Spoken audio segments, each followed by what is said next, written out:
आज हम 10th के ज्योग्राफी के बारे में पढ़ेंगे। ज्योग्राफी सब्जेक्ट में आप लोगों को पता है कि हम इंडिया में रहते हैं, लेकिन अब मैं आपको जो बताऊंगी वो इंडिया से ही है, लेकिन उसके लिए थोड़ा सा डिफरेंट है। उसमें इंडिया हमारी एक ऐसी कंट्री है जिसमें बहुत सारी चीजें हैं। आपको पता है कि इंडिया हमारी अंडर डेवलप कंट्री है, तो इसके लिए इसको कंपेयर करने के लिए एक ऐसी कंट्री हमको चाहिए थी जिसमें इंडिया की तरह ही थोड़ी सी सिमिलैरिटीज हो और थोड़े से डिफरेंट हो। आप देख सकते हैं मैंने यहाँ पे कुछ पॉइंट को नोट डाउन की हूँ, ये उस कंट्री से रिलेटेड है। अभी मैंने क्या पॉइंट लिखी हूँ हम यहाँ पे एक्सप्लेन करेंगे। The country should not be very developed और अंडर डेवलप्ड। ऐसी कंट्री होना चाहिए जो हमारी इंडिया से ना ज्यादा डेवलप्ड हो और ना ही ज्यादा अंडर डेवलप्ड हो। Should be located in the different hemisphere, should not be from the same continent, same continent होना नहीं चाहिए, उसका डिफरेंट होना चाहिए। should be quite similar to India, India में उसमें थोड़ी बहुत सिमिलैरिटीज होनी चाहिए, but also different from India in some cases, लेकिन कहीं कहीं वो डिफरेंट भी होना चाहिए। यानी पूरा हम लोगों को उसके लिए सिमिलैरिटीज नहीं चाहिए, कहीं अगर वो एक है से कहीं अगर वो सेम है तो नेक्स्ट टाइम पे या दूसरी जगह पे उसको अलग दिखाना है हमको। इसके बाद में should have culture and natural diversity like India, जो हमारा कल्चर है और जो हमारा नेचुरल है डाइवर्सिटी के हिसाब से उसमें थोड़ी बहुत सिमिलैरिटीज होनी चाहिए और बाकी का अलग होना चाहिए।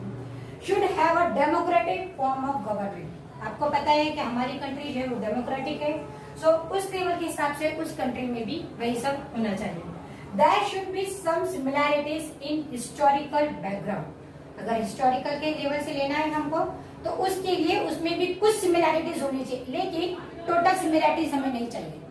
इसलिए बहुत ज्यादा सर्च करने के बाद, इंफॉर्मेशन कलेक्ट करने के बाद हमने इंडिया के अपोजिट में या इंडिया के कंपैरिजन में एक न्यू कंट्री को लॉन्च किया जिसका नाम था ब्राजील। आज जो चैप्टर हम पढ़ रहे हैं उसमें हम इंडिया और ब्राजील को एक दूसरे से कंपेयर करेंगे। Today we are learn about population. Population is a very important resource in any country. ये हम लोग देख सकते हैं कि किसी भी नेशन का जो ग्रोथ होता है उसके दो चीजों पर डिपेंड होता है, एक इकोनॉमिक और एक उसका सोशल। यहाँ हम पॉपुलेशन पढ़ेंगे और इंडिया को कंपेयर करेंगे ब्राजील से। आप लोगों को ये पता होगा कि हमारा इंडिया जो है वो सेकेंड हाईएस्ट नंबर पर आता है पॉपुलेशन में, जबकि ब्राजील जो है वो 5th नंबर पर है। इंडिया की population as compare as Brazil बहुत ज्यादा है। ये देखो आप कि यहाँ पे 2.41% of the total land area, total land का जो एरिया होता है वो 2.41% है और 17.45% of the world's population. India's average population density in 382% per square kilometre इन 2011। 2011 में हमारा इंडिया का पॉपुलेशन तब पर स्क्वायर किलोमीटर 382, जो कि एक बहुत ज्यादा डेंसिटी वाला एरिया समझा जाता है। जबकि अगर मैं इसको ब्राजील से कंपेयर करेंगे तो यहाँ पे देखिए 5.6% है। इंडिया में कितना हमारा है 2.41 है और यहाँ पे 5.6% है वर्ल्ड का total land area and 2.78% of world total population in 2011। यहाँ हमारा कितना था 17.5 है और यहाँ पे कितना है, देखो बिग डिफरेंस है, यहाँ पे 17.5 है और यहाँ पे 2.78%।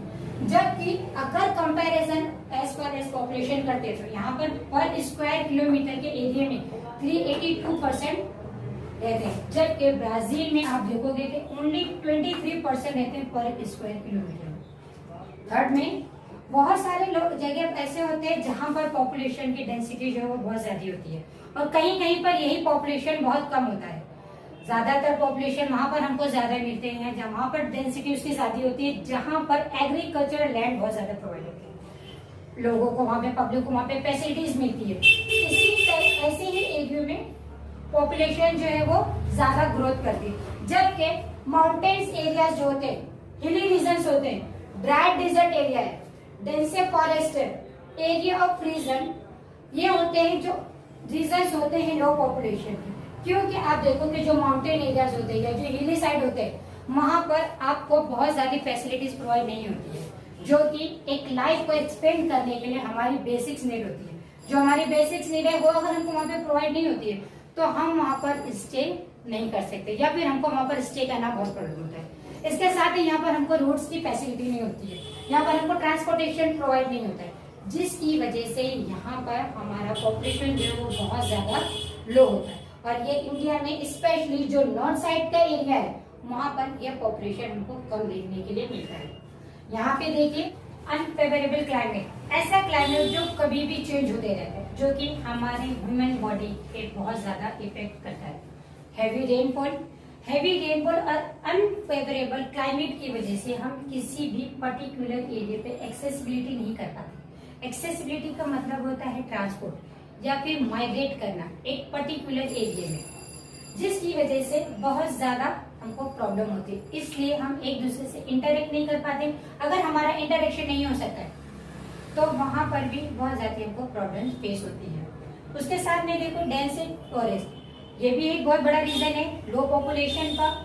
The reason of the low population in the Amazon basin, Amazon basin का जो है वो पूरा एरिया लो पॉपुलेशन पर नहीं है, लो पॉल्यूटेड नहीं है। इसमें बहुत सारे ऐसे भी एरियाज है जहाँ की पॉपुलेशन बहुत ज्यादा हाई है, लेकिन जहाँ पर ये सारी चीजें हैं, जहाँ पर ये सारे प्रॉब्लम फेस होते हैं, वहाँ की जो पॉपुलेशन है वो as compare as this area बहुत ज्यादा कम है। This graph shows the sex ratio of Brazil and India. यहाँ आप देख सकते हैं कि 1961 में फीमेल का जो सेक्स रेशियो था वो 1000 से ऊपर था, मीन्स 1010 इसमें परसेंट था। जबकि अगर हम सेक्स रेशियो का मीनिंग देखें तो sex ratio means the number of female पर 1000 मेल्स पर प्रेजेंट, यानी 1000 फीमेल्स में मेल्स का कितना परसेंट है या वो कितने नंबर पर है। आप देखेंगे कि ब्राजील में जो है फीमेल्स की पॉपुलेशन कंटिन्यूअसली अपर डायरेक्शन में जा रही है। ये जो डायग्राम मैंने यहाँ पे ड्रॉ किया है ये आपको शो करेगा कि ये अपर डायरेक्शन में जा रहा है, मीन्स ब्राजील की जो फीमेल्स की जो पॉपुलेशन है वो कंटिन्यूअसली फीमेल्स में ज्यादा रही है।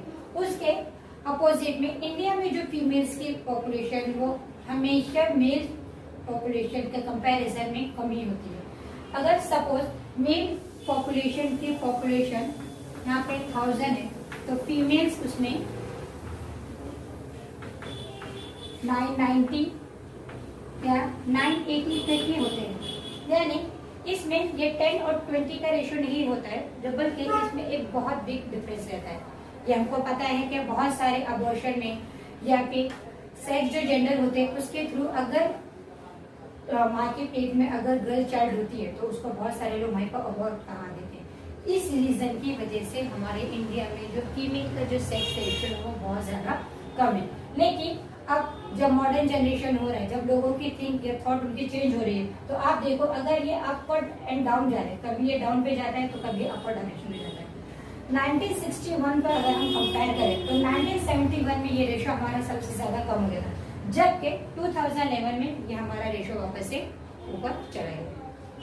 लास्ट डायग्राम में हमने सेक्स रेशो के बारे में पढ़ा था। ये डायग्राम हम लोगों को रिप्रेजेंट करता है growth rate of population. Brazil में 1960 में ग्रोथ रेट का परसेंटेज था 3%, जबकि कंटिन्यूसली इसका जो कर्व है वो डिक्रीज होते जा रहा है, और 2000 में आप देखोगे कि 0.5% है, यानी एज कंपेयर एज 1960 2000 में इसका जो इकोनॉमिक ग्रोथ है वो बहुत ज्यादा डाउन हो गया है।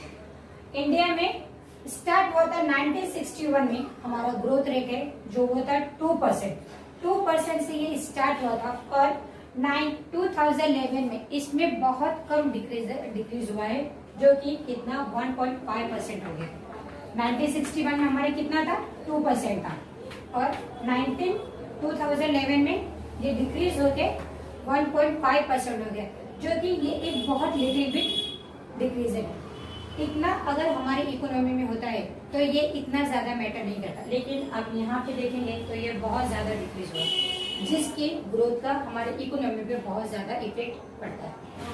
लास्ट बट नॉट लीस्ट इस टाइम पर हम देखेंगे एज और लाइफ एक्सपेक्टेंसी। ब्राजील में अगर हम इंडिया से कंपेयर करें तो यहाँ की एज लिमिट होती है वो 75 ईयर्स है। यहाँ का 70 ईयर का जो पर्सन है वो एक फिट पर्सन काउंट होता है, और वो वर्किंग पीपल में काउंट होता है, जबकि हमारे इंडिया का लाइफ एक्सपेक्टेंसी 68 ईयर्स है और यहाँ पर 60 ईयर में गवर्नमेंट हमको रिटायरमेंट दे रही है। एज को यहाँ पर हम 3 पार्ट में डिवाइड करेंगे।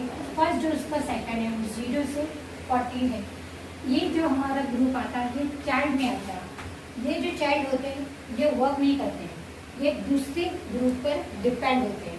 सेकंड ग्रुप हमारा आता है 15 to 45। मीन्स ये जो हमारा ग्रुप होता है वो वर्कर ग्रुप होता है, वर्किंग ग्रुप होता है। और लास्ट जो हमारा ग्रुप होता है वो 46 to 60 जो होता है ये ओल्ड एज ग्रुप होता है।